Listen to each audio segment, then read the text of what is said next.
This is coffee number 5. I'm your host, Lara Schmoisman. Hello, guys. Welcome back to coffee number 5. And today I have a special treat for you.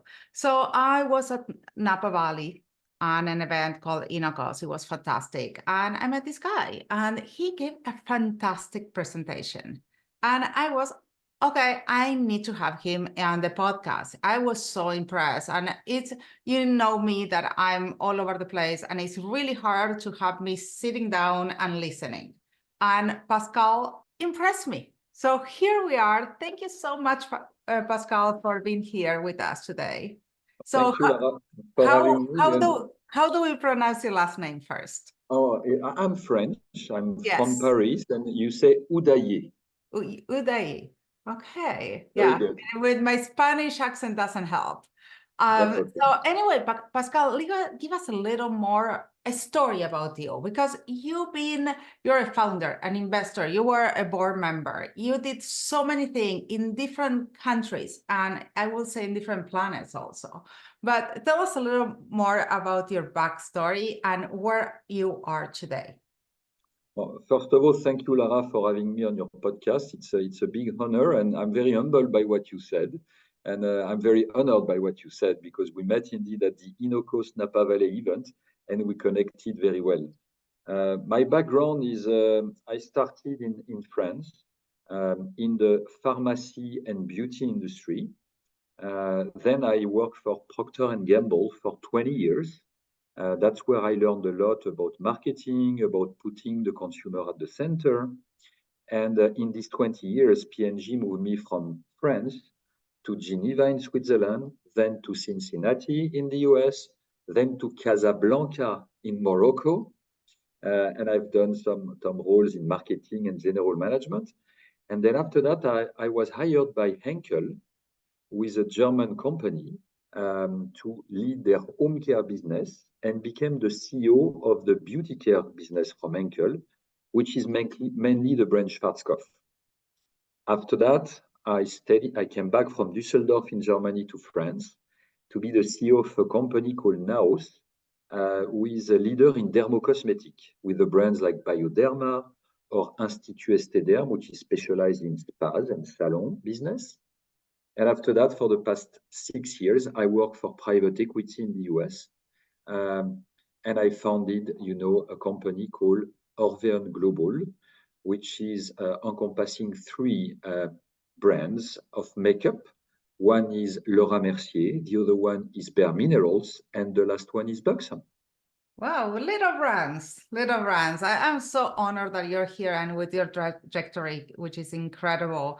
And something we were talking before the podcast, and it was about understanding where is your placement as a brand, not only who understand who is your target audience. So what comes first when you create a brand, or you're thinking of creating a brand? Comes first, who is the target audience, or where you want to place?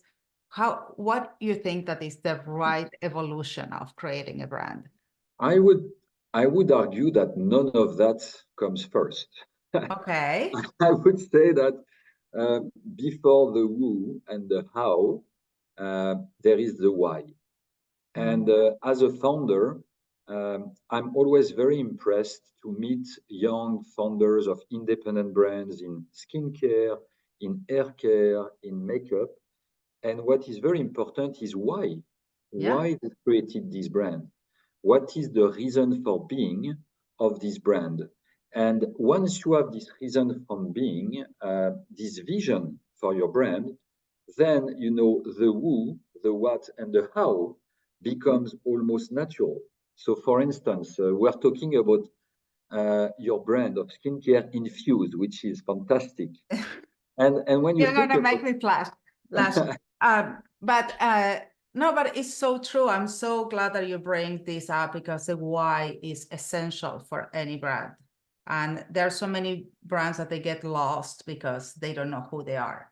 And that's the point. So if we take skincare, for instance, you have so many different, positioning of skincare brand. And mass skincare brand is different from a dermocosmetic brand, which is different from a luxury skincare brand.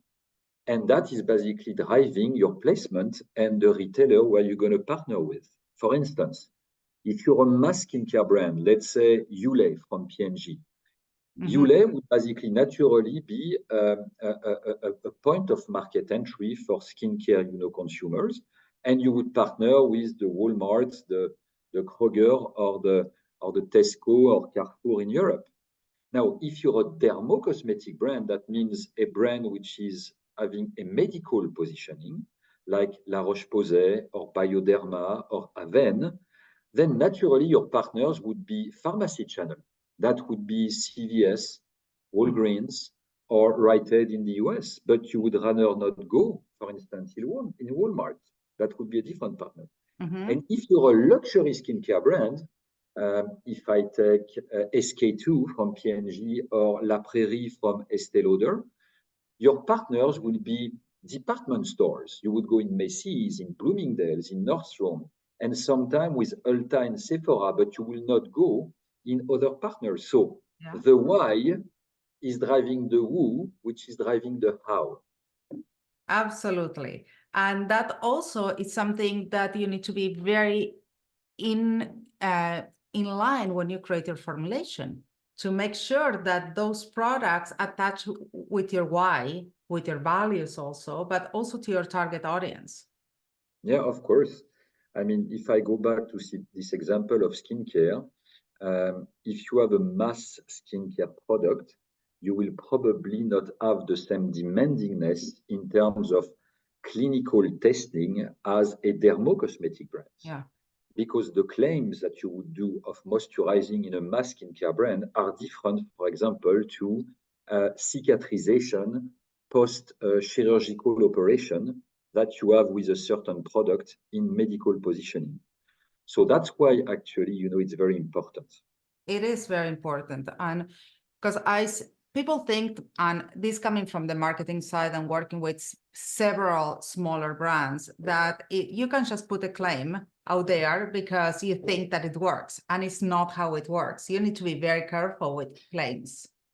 And on top of that, the people, the consumer or the patient, they are very intelligent and they are now having access to more and more knowledge through social media. So if you're claiming a certain benefit, a functional benefit, for instance, plumping, your skin to remove wrinkles, and people use it for a week or 2 weeks, and they don't see the functional benefit on their skin, they will not repurchase you.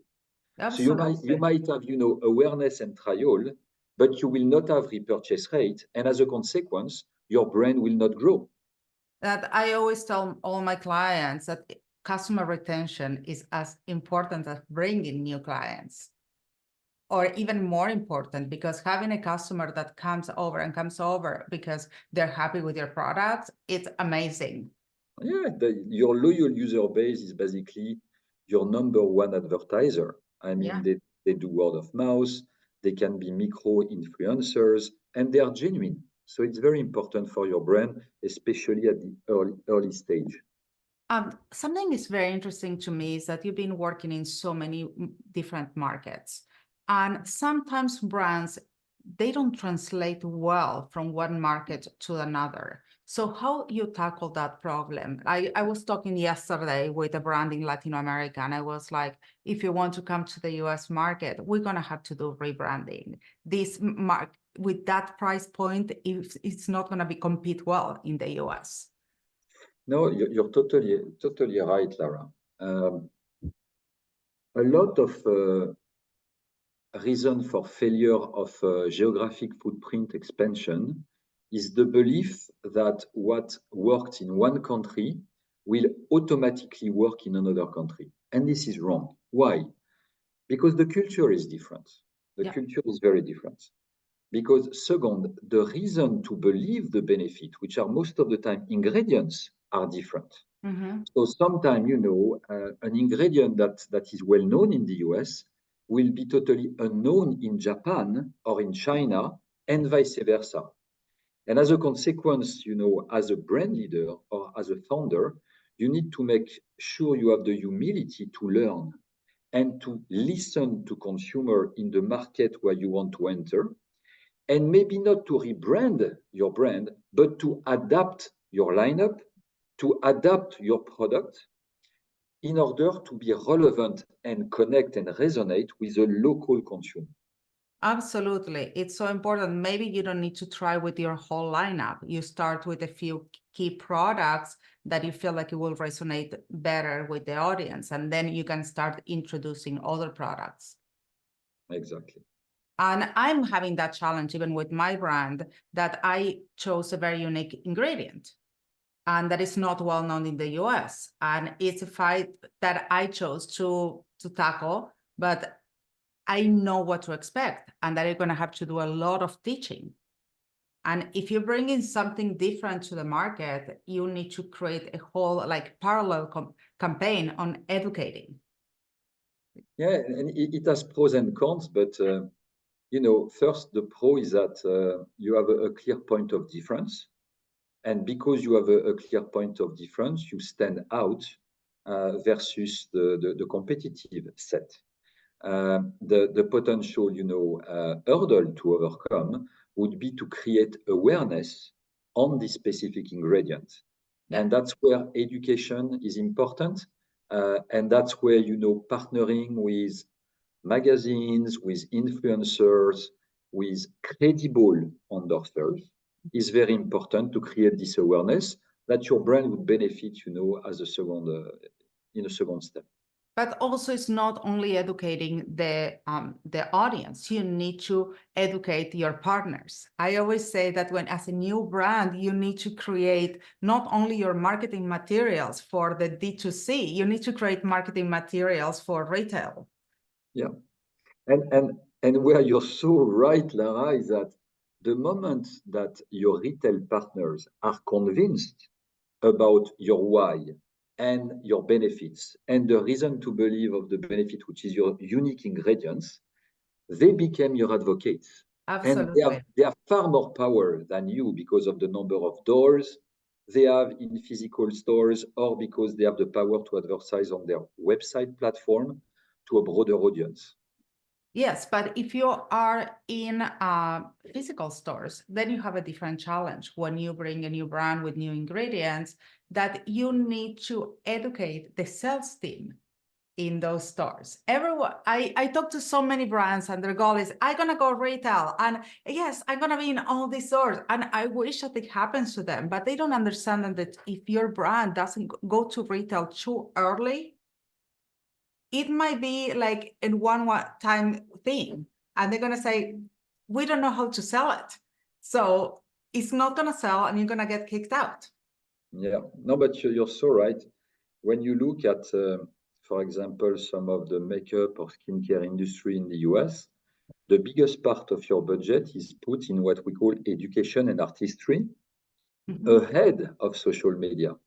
Yeah. Because nothing replaces the moment where a woman enters a store and is doing shade matching to make sure she has the right shades of foundation and makeup. And when she's convinced by this physical, you know, education from a person that you have been educating on your brand, most of the time, if the product delivers, she stays loyal for life. So it's a very good investment in order to turn a trialist into a lifelong loyal. Yeah. So how would you suggest that you educate brands about, not brands, retailers about new brands? What kind of, you create a brand book, you go visit in stores. It's pretty codified, to be honest. So you indeed need to basically start by your strategy and put that in a way that is easy to communicate. One way can be indeed the brand book. It's pretty rigid. Nobody likes to read a book, to be honest. Nobody. But it's a basic. The second is to have your own education and artistry team. Doesn't need to be big. Sometimes when you're a founder, it's yourself. Yep. You basically go and educate. When you have a bit more money, you can basically hire some people who basically feel in their DNA your brand.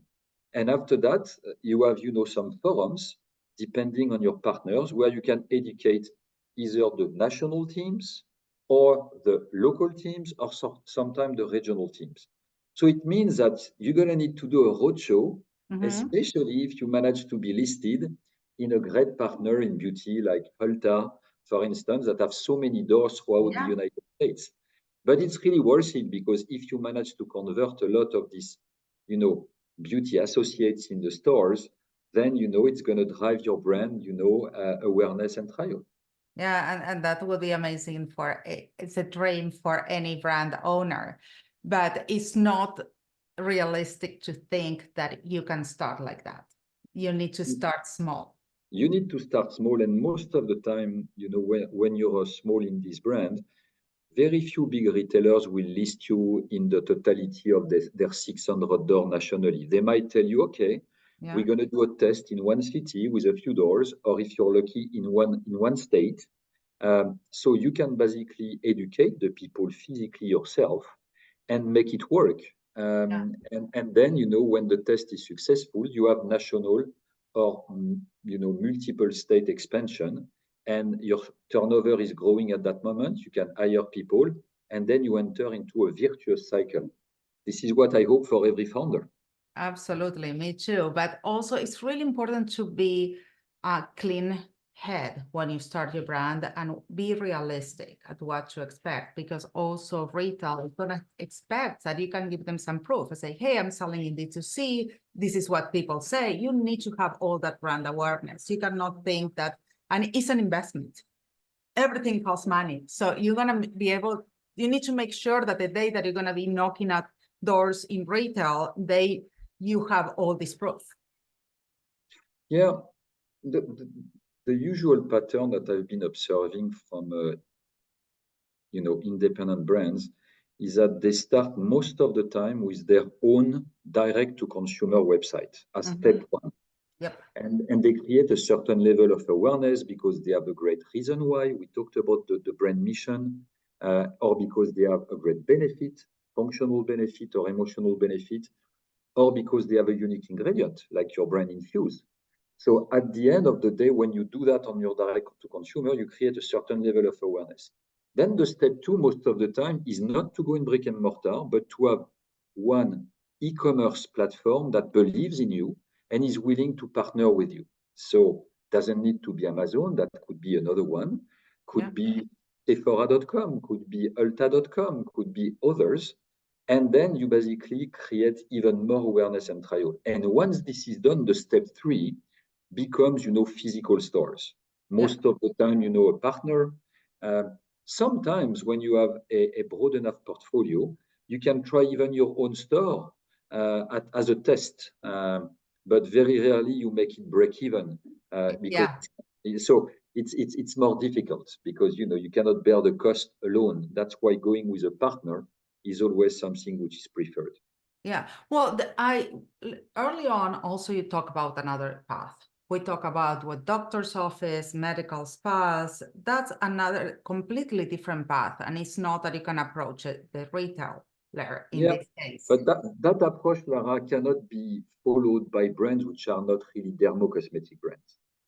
This approach cannot be followed by mass skincare or by luxury skincare. You really need to have a positioning, products that are developed with dermatologists or with pharmacists that are basically moving from beauty to wellness and wellness to health. And most of the time, these brands also have in their portfolio medical devices, which are not, which are over the counter still, but are not simple skincare, which are only moisturizing. So if you don't have this type of credible approach, you cannot go to medical professional that basically will endorse you. So it's a different market, but it's an amazing market. And with aging population and post-COVID, this is a territory that we see is growing faster than actually mass skincare and premium skincare. Let's talk about the channels of distribution for more derma or more med spa. In that case, it's not that you have a distributor necessarily. You need to go more having sales consultants, medical office. How do you work that space?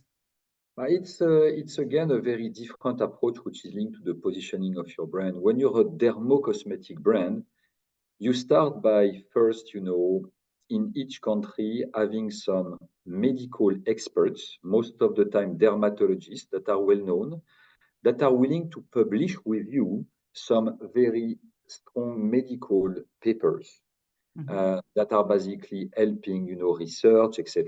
Once you've done that, you credibilize your brand name and you need to be present in the big dermatology conferences. Like the AAD, for example, in the US is very important. So you have a booth there and you explain your brand to dermatologists first. Yeah. You don't go in TV, you don't go in digital media, you talk to dermatologists. So publication first, number two, going in conference with dermatologists. And then number three, then you start to hire indeed, not a sales force, but medical visitors. Yes. Most of them have followed some pharmacy education so that they can talk technically to dermatologists about the formula, which are having some specific ingredients. And then after that, you go to the pharmacy channel, the CVS, the Walgreens, etc., the Duane Reade of this world, in order to have a very specialized go-to-market.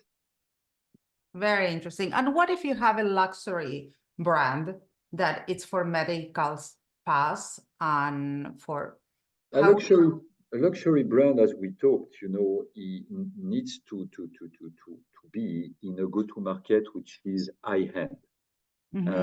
So you will find them in high-end department stores like Bergdorf Goodman or Saks or Macy's. Some of them are big enough to have their own boutique with a lot of consultants that basically will analyze your skin and give you an ultra personalized, cleaning treatment for your skin, which is very important, with a lot of derm tech, using a lot of beauty tech to do that. And some of the brand would go to Ulta or Sephora, but will not go down the trade, as we say, because then it would be a positioning issue. Yeah. Do you think that it's a positioning issue to be in ultra, but also to be in medical offices or into spas? I don't think so. I believe that in the 90s, you had very strong Chinese wall and boundaries between them.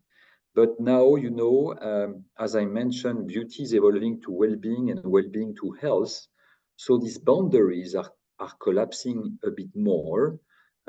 So it would not be uncommon to see a dermocosmetic brand in Ulta, for instance. And it does not jeopardize their medical positioning as long as they have the space to communicate, their uniqueness, their concept, and their reason for being. So no, we see that more and more everywhere in the world. That's absolutely true. I was thinking because I went to a conference last year and someone was saying, if you have your brand in the US, don't expand to other countries too soon. And I was questioning why. I mean, they said the US and then maybe Canada is big enough. And I was like, not necessarily. I think you can find maybe other markets that are more open to your brand, and then you can start, or they have the need for your brand at this point, and then you can have better case studies. What's your take on this? When is too soon to explore other territories? It's difficult to generalize, and it really depends on which category you play with, what is your point of difference, do you have something very unique that can basically enable you to be successfully develop a geographic footprint expansion. Where I would agree is that if you launch your brand, first in the US, you need to reach a certain critical mass and proof of concept in the US first, so that you can take your operating model and translate it in a different environment. Now, pretty easy to move from the US to Canada, even though the French part is I slightly know. different. I'm not saying that because I'm French, but it's true. I did my MBA in York University in Canada, in Toronto. So No, it's very different. It's different. Even Canadians are from one side and the other. It's a different country almost. So, but then after that, you can think about, you know, launching in the UK, which is the first, you know, foot into Europe. After that, you could think about Australia and New Zealand as a first step to Asia. But then, you know, it's very different to launch a brand in Australia than to launch a brand in China or in Japan. So indeed, you know, it's difficult to judge. It's linked, I would say, proof of concept and critical mass needs to be done in the first market before expansion, because if not, you're diluting and you spread yourself too thin in terms of investment, and you lose in your home market and you lose in the expansion market because you don't have the means to win there. Absolutely. There are a lot of younger brands that their mind is set that they need to fundraise, and they keep fundraising. I have my personal thoughts about that, but I would love to hear yours. How important is fundraising, and really how much you should give away from your brand? It's difficult, again, to give a very definite point of view there. You have examples of success of brands who have basically raised a lot of equity in order to make them successful, and some other brands in the same category will raise the same amount of equity and were failure and went bankrupt. For me, the question is not too much about the equity you raise, but it's on the first part of our discussion, which is, why do you exist as a brand? Why should you be there?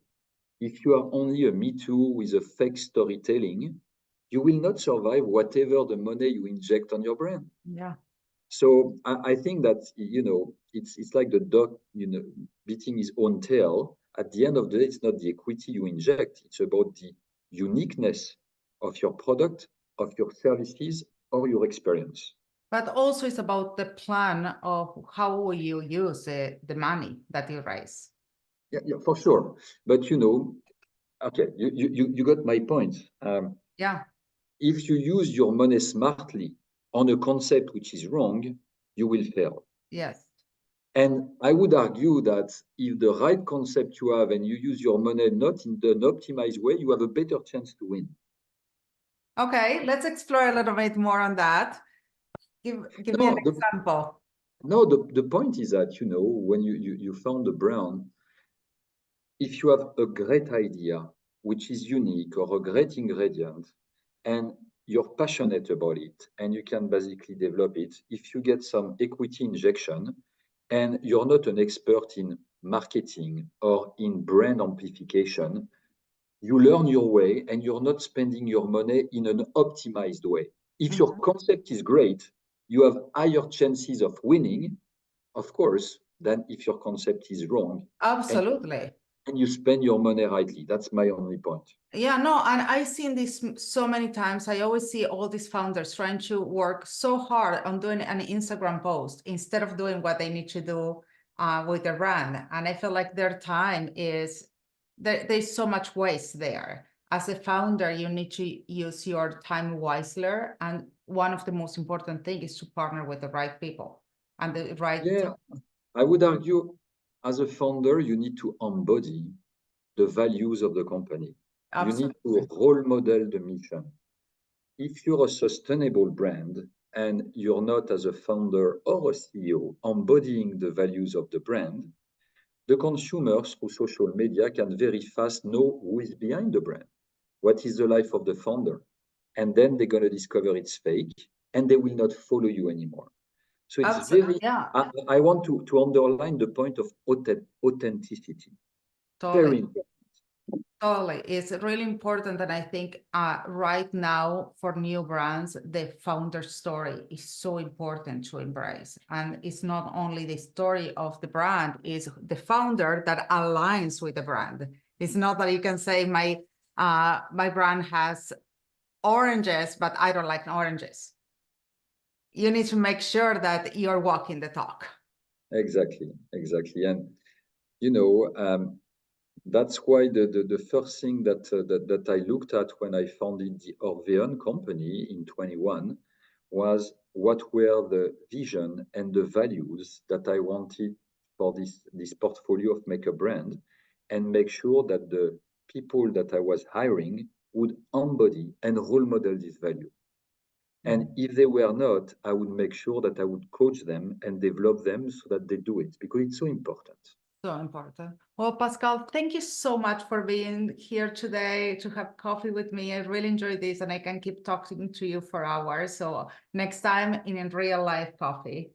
That was a pleasure. Thanks a lot, Lara, and I look forward to see you soon. Yeah. And to you guys, we will see you next time with more coffee number 5.